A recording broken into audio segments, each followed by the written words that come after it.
Hey everybody, welcome back to the channel. You're listening to Our D&D Game. I am your host, the Dungeon Master, but that said, I was not actually the DM of this adventure. The DM of this one was a guy named Josh Boggs. He ran this back in 1998. That summer, my grandma threw out this old Davenport that we had. And it was huge. I couldn't even tell you how long it was. It was like the size of almost the size of two couches, you know, like end to end. And at any rate, we put it in the garage. I lived in the middle of nowhere and it got very, very hot in the summer. We had no air conditioning. Um, but we kind of turned the garage into like an outdoor living room. And we went to Goodwill and we bought some recliners and like a coffee table and so on and so forth. And so that garage became the hangout for our circle of friends. And they would come over at night, like all the time, not just on weekends, but like they were there all the time. And we'd drink beer and play D&D. So this was the first game of that summer. And so when the game starts, um, characters from the last game are are still alive. It's Artie, Josh, and John.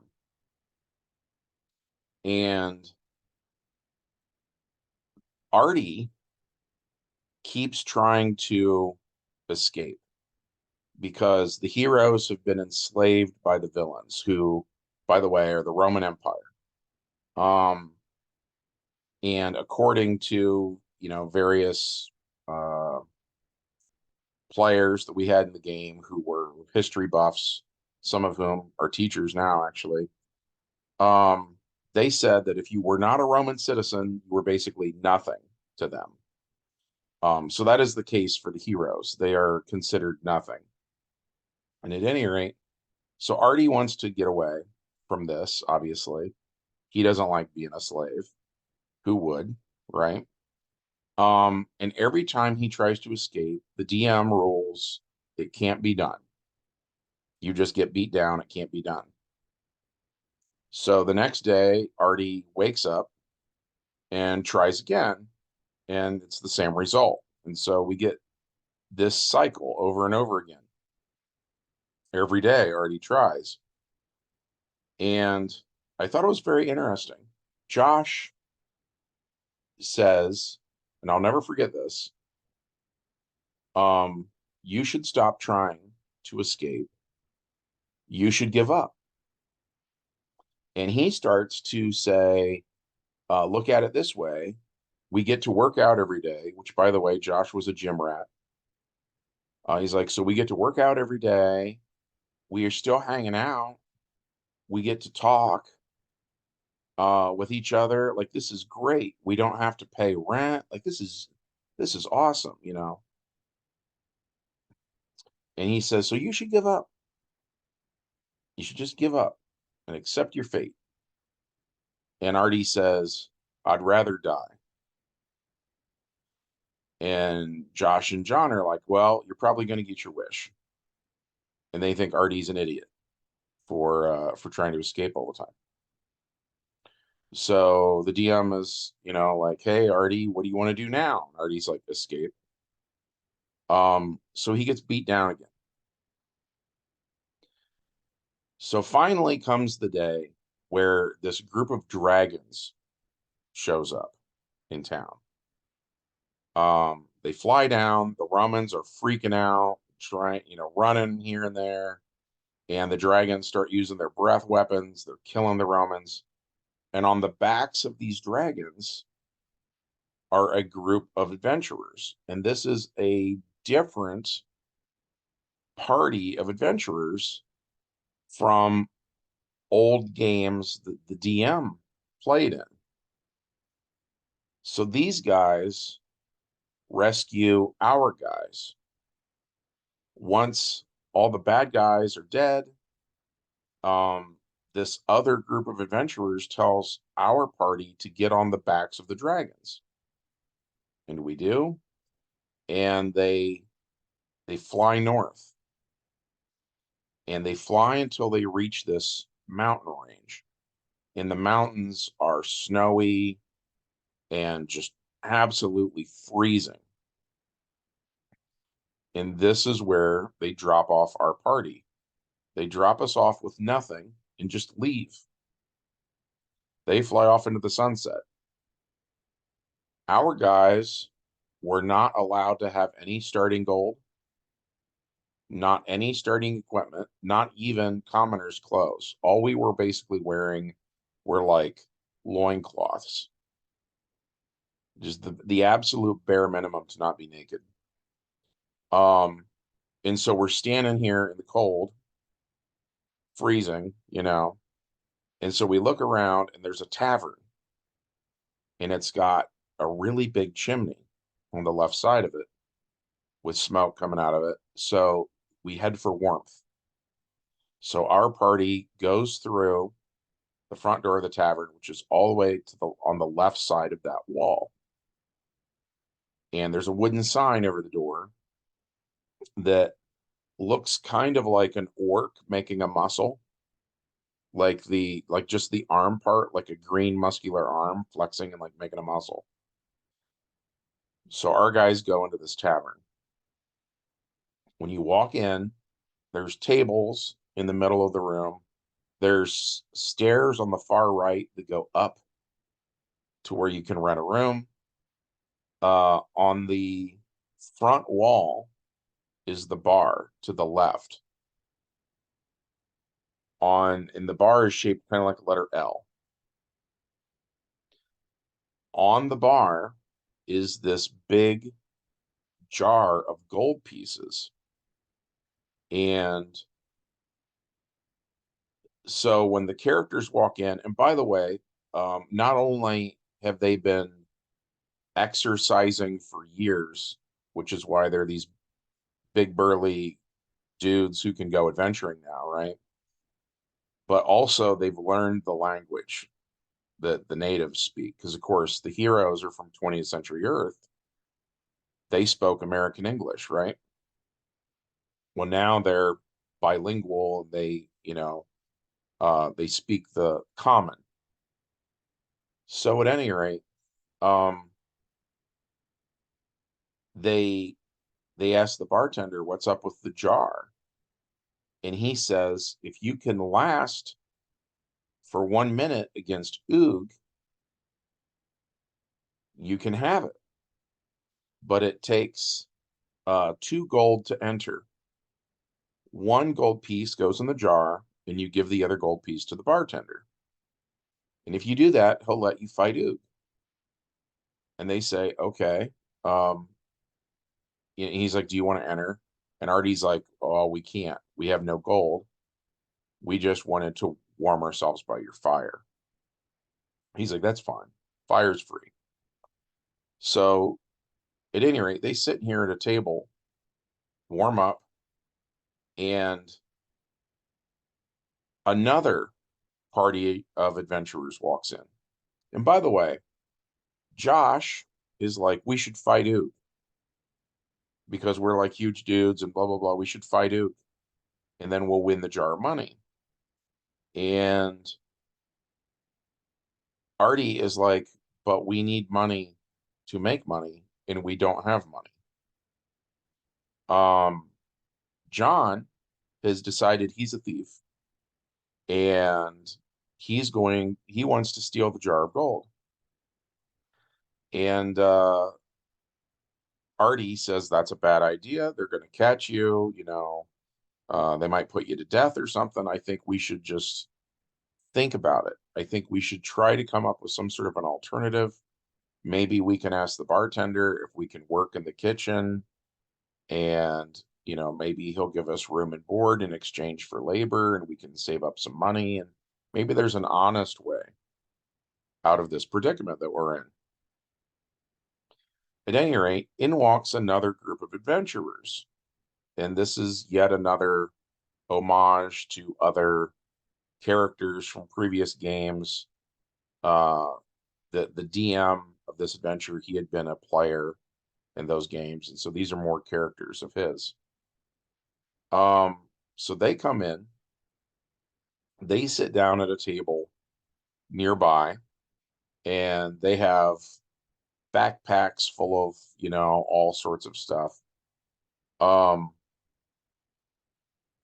and they hang their cloaks and all that on um the backs of the chairs. And they all go up and they all put a gold coin in the jar, and they all give a gold coin to the bartender. And he tells them basically that um as soon as more people show up, Oog will show up, and then they can fight Oog. And they agree to it. They just drink in the meantime. And Josh talks to them.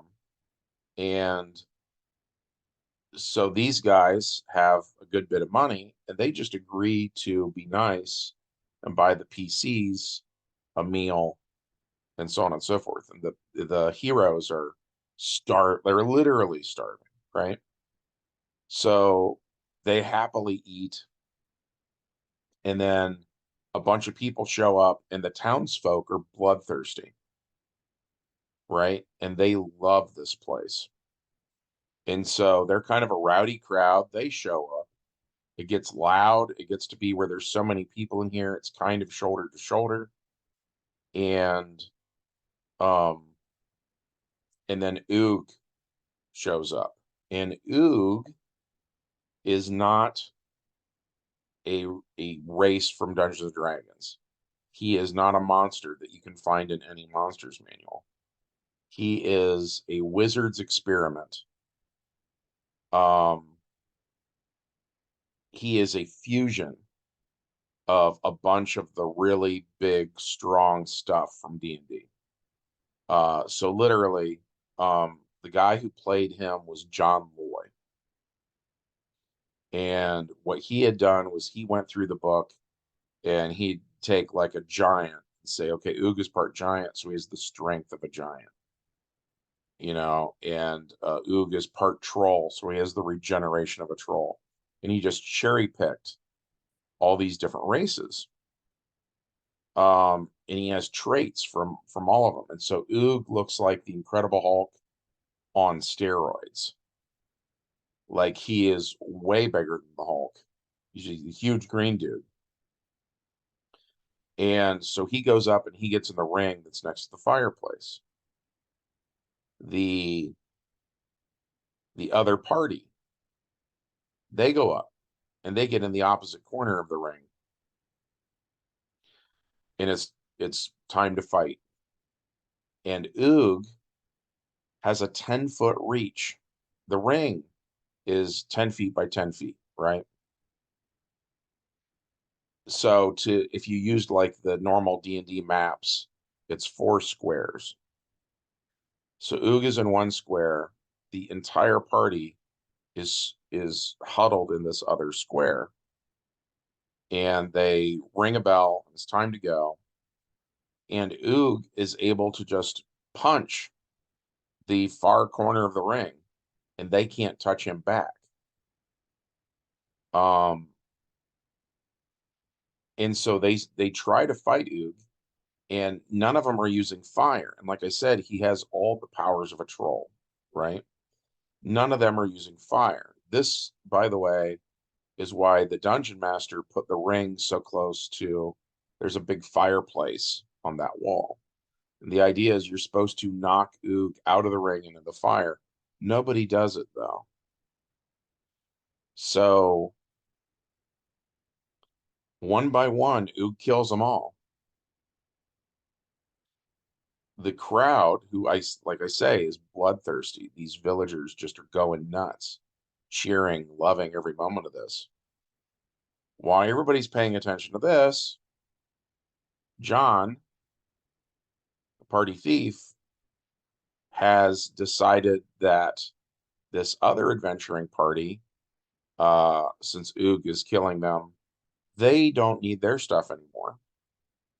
So he steals their stuff, which includes a bag, and he dumps the gold from the bar, the winnings, into the bag, leaves the jar on the counter, pays for a room, and puts all the stuff up in the room and goes back to where he was. John is the smallest member of the party, so he can get down on the floor and kind of crawl between people's legs and stuff like that. And he pulls all of this off without anybody noticing. So after the fight, the bartender starts paying attention to his jar again and realizes the jar is empty. So he doesn't like that. The DM doesn't really tell us what the bartender is doing to try to figure out who took the money. He's rolling behind the DM screen. We don't know if the rolls were high or low or what. But the bartender doesn't figure out who took the money. So John gets away with it. John tells Josh and Artie that there's a room upstairs for him. And so they all go upstairs and they see this stuff in the room. And Artie doesn't like it. He doesn't like stealing. And he says, "What's up with all this stuff?" And John says, "Well, the other adventurers are dead. They don't need it." And Artie reluctantly agrees, sort of like, "Well, that's true. You know, they can't spend money wherever they are now." So he's like, "Okay." So they spend the night there without incident. The next morning, they go out into the town and they do some shopping. They buy their starting equipment, basically. They buy clothing that fits them, um, so on and so forth, right? They buy backpacks and rope and just all sorts of stuff. And at any rate, there's a different bartender now than there was the night before. They talk to this bartender, and he tells them a story about a vampire nearby. That there's this tower in the mountains, and a vampire lives in it. And some people go there and try to kill it. That the townsfolk have a reward. That they really want this vampire gone. It's been terrorizing this small town for a while now. So Josh basically says, "Why don't we go do that? You know, why don't we go?" Because he wants the money, right? Um, and Artie, his take on it is those poor townsfolk, you know, this vampire's probably feeding on innocent girls and so on and so forth. We have a duty to try to help them, you know. Um, John is like, let's get out of here before someone realizes how much stuff I've stolen, right? And so the boys leave this town finally wearing winter gear, and they head for the vampire. And because this video is as long as it is, I'm going to stop here, and then I'll make the next video will be about the vampire. So check that one out. Make sure you smash that like button, hit subscribe, leave a comment, ring the bell, all that jazz, and we'll see you in the next video. Bye.